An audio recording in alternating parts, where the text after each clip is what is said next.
Welcome on Niti Education. My name is Ekta and I am going to teach you the chart of 1600. The chart of 1600. Indian legal and constitutional history started with the arrival of East India Company in the year 1600. The official title of East India Company is the Governor and the Company of Merchant of London trading into East Indies, which later come to be known as the East India Company. It was incorporated in England on 31st December 1600. And the charter was granted by the Queen Elizabeth. The company was established initially for the 15 years. The company can revoke the charter earlier by the Crown on the 2 years notice if the trade carried by the company did not appear to be profitable. All the affairs of the company were managed by the governor and 24 directors. All these members were to form General Court, and the members of General Court elect annually the Court of Directors. The court consists of governor and 24 directors. The governor and director would hold office for the 1 year. Court also had power to remove the governor and 24 director before the term, and also re-elect the new person for remaining years. The legislative powers granted under the Charter of 1600. The powers of the company were limited. The company were authorized to make bylaws but for the better advancement of trade and tariff. The company could impose the fine and penalties and punishment those who disobedience the law. Company do not have power for capital punishment.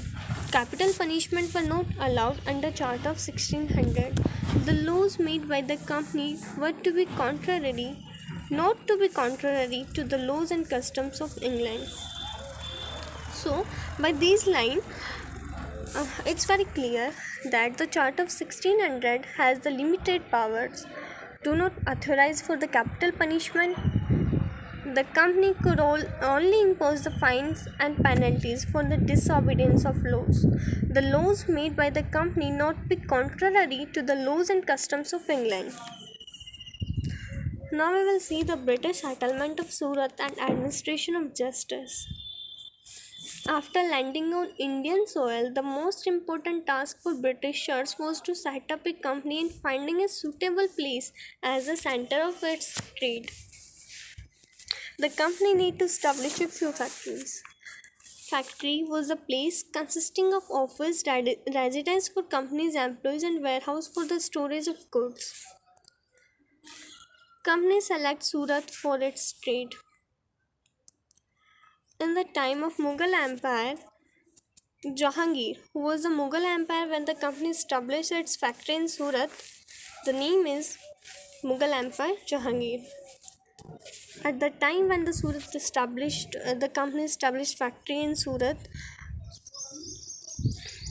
Surat was an international port and commercial center, but Portuguese were already in occupation and they did not want any interfere by the British in their commercial activities. In 1612, two clash was there and Portuguese were finally rooted out from the trading center Surat.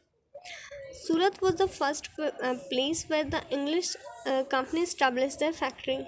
The court of Surat was full of corruption, so we can say that the legal system of Mughal was quite satisfactory, and Britishers were unable to prove the better course of justice in Surat. The experience of Britisher in the Surat was not so good, and the establishment of factory in Surat was not also a success. In 1615, the British Empire James I sent the Sir Thomas Roy. He was the English diplomat and author. The journey of Thomas Roy was started from America to India. He represented England in Mughal Empire. The company wanted the permanency on the Surat factory and they did not want to depend on local governor. So, James I decided to send the Thomas Roll in India in the year 1615 to secure some allowances from the Mughal Empire. The Mughal Empire issued certain farmans to the Englishmen. The farman include that the British were allowed to trade and establish their factory in Surat.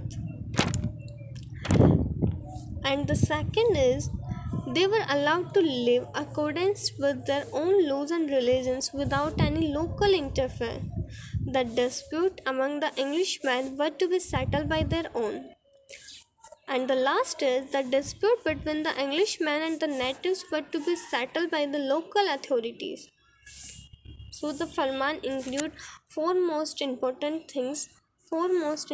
things, and these are first is the Britishers were allowed to trade, establish their factory in the Surat.